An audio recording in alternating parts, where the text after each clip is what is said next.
देखिए यहाँ पे क्या कह रहा है कि यहाँ पे 9A की पहली सवाल। आप लोग पूरी किताब मतलब अपनी जो मैथ की किताबें लेकर के आया करिए, प्रश्न लिखने में टाइम लगेगा तो हमने 1 2 3 प्रश्न हम लिख करके आपको बता देंगे, जिससे कि आपको क्या होगा कि त्रिकोणमिति ये लगेगा कि बहुत सरल हो गया है ना। और सरल है भी, अगर फिगर बना लेंगे तो सरल है, बस कैलकुलेशन करना है। तो यहाँ पे क्या करा कि भूमि के एक बिंदु से जो मीनार के पाद, यानी देखिए सबसे पहले एक चीज समझिए कि मान लीजिए कि यह एक बिंदु है, ठीक है, और बिंदु है तो मान लिया कि यह कुछ कोई भी चीज है, मान लेते हैं जैसे यह एक पेड़ है, मान लिया यह एक मीनार है, तो मीनार का जो ये ऊपर वाला हिस्सा होता है इसको हम बोलते हैं शिखर। क्या बोलते हैं? शिखर। और नीचे वाले को हम पाद बोलते हैं, ठीक है, क्या बोलते हैं? पाद। तो कह रहा है कि अब ध्यान से बात इसमें समझिएगा, ठीक है।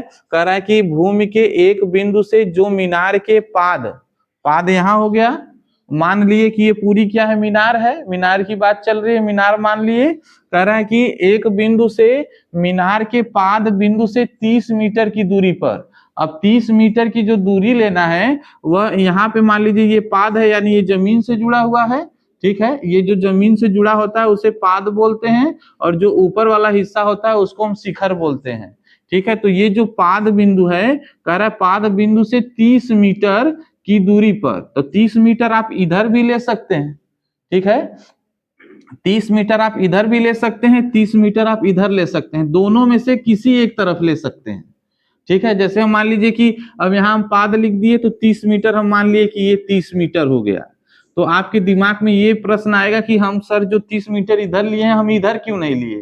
तो आप इधर भी ले सकते हैं, तब इधर आप नहीं लेंगे, ठीक है। पहला चीज कह रहा है 30 मीटर की दूरी पर मीनार शिखर का उन्नयन कोण 30 अंश है, ठीक है। उन्नयन कोण क्या कह रहा है? उन्नयन कोण। उन्नयन कोण के लिए आपको बताए कंडीशन क्या होता है कि जब आप नीचे से ऊपर की तरफ देखते हैं तो क्या होता है? उन्नयन कोण बनता है, ठीक है। यानी कोई जो भी है वो क्या कर रहा है? यहां से खड़ा होकर के मीनार के शिखर को देख रहा है, ठीक है, तभी ना उन्नयन कोण बनेगा। तो यानी हम जब यहां से, देखिए ध्यान से, यहां से नीचे से हम कहां देख रहे हैं? शिखर की तरफ, ऊपर की तरफ देख रहे हैं, तो यहाँ पे जो कोण बनता है ये कितने अंश का कोण बनता है? 30 अंश का। और ये कौन सा बनता है? उन्नयन। यानी इससे हमको देखिए इस प्रश्न में हमको दो चीज जानने के लिए मिला। पहला, नीचे वाले को जो होता है मीनार का निचला हिस्सा जो जमीन से जुड़ा है इसे हम पाद बोलते हैं, और सबसे ऊपरी वाले हिस्से को हम शिखर बोलेंगे। अगर पेड़ भी होता तो हम यहाँ पे पाद बोलते और यहाँ पे क्या बोलते हैं? शिखर बोलते। अच्छा, दूसरा चीज इसमें हमको ये देखना है कि कह रहा था कि पाद बिंदु से 30 मीटर की दूरी पर, तो आप पाद बिंदु से 30 मीटर इधर चल दिए, ठीक है, आके रुक गए, ठीक है। यह एक अंदाजा लगा करके हम लोग फिगर बनाते हैं, ठीक है। तो यहां से यहां तक 30 मीटर हमने मान लिया, ठीक है, कॉपी पे 30 मीटर लेना संभव नहीं है तो हम लोग मान लेते हैं। तो यहां से यहां तक 30 मीटर। अब यहां से क्या कर रहा है कि उन्नयन कोण, प्रश्न में क्या लिखा है? उन्नयन कोण, यानी नीचे से ऊपर की तरफ देख रहा है, और तब क्या करा कि मीनार की ऊंचाई ज्ञात कीजिए। तो इसमें मीनार कौन सा है? यही है ना मीनार, ये, ठीक है। अब हम मीनार का मतलब ये नहीं कि हम ऐसे ऐसे लगे मीनार बनाने, इसमें ईंटा लगे ऐसे जोड़ने, ठीक है, तो ये हमारा क्या हो गया? मीनार हो गया। इस तरीके से नहीं करना है, बस हमको क्या करना है? लाइन खींच लेना है, ठीक है। तो अब ये इसको हमको क्या मानना है? ये हमारा क्या हो जाएगा? यच मीटर, ठीक है। यहाँ पे यक्स मीटर भी मान सकते हैं, यच से हाइट होता है तो हम यच का, हाइट का पहला अक्षर यच ले लेते हैं।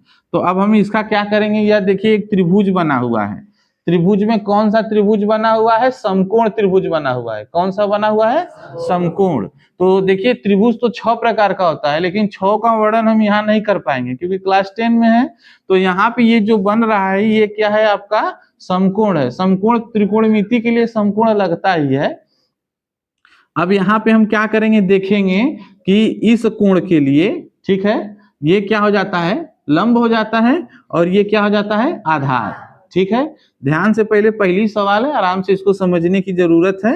ये इस कोण के लिए, किसके लिए? 30 के लिए क्या है? ये आपका लंब है और ये आपका आधार है। यानी लंब और आधार किसमें दिया रहता है? टैन और कॉट में। बात समझा? साइन का जब आप अनुपात पढ़े तो उसमें क्या पढ़े? यहाँ पे इस 30 के लिए ये वाला लंब है और ये वाला आपका आधार है। तो ये जो होता है ये आपका क्या हो गया? लंब, और ये आपका आधार। तो त्रिकोणमितीय अनुपात में लंब और आधार किसमें मिलता है? tan और काट में। तो जब भी हम इसमें लगाएंगे tan लगाएंगे या काट लगाएंगे, ठीक है, दो में से एक लगाएंगे, tan लगा दें या काट लगा दें। तो अच्छा देखिए, अब इस त्रिभुज का हम क्या करते हैं, एक नाम दे देते हैं, इसको थोड़ा सा इरेज कर देते हैं, नहीं बहुत ज्यादा भद्दा लगने लगेगा। यहाँ ABC, तो अब यहाँ पे ये आपका फिगर बन करके तैयार हो गया, ठीक है। जब भी कोई भी अध्यापक देखेगा, कोई भी आपके घर के भैया देखेंगे या पढ़े लिखे व्यक्ति देखेंगे तो पहले फिगर देखेंगे। फिगर देखने के बाद अब आपको इसमें ये लिखना है क्या? माना, ठीक है। ऐसे देखिए लिखना पड़ेगा, माना, ठीक है। मीनार की ऊंचाई, किसकी ऊंचाई?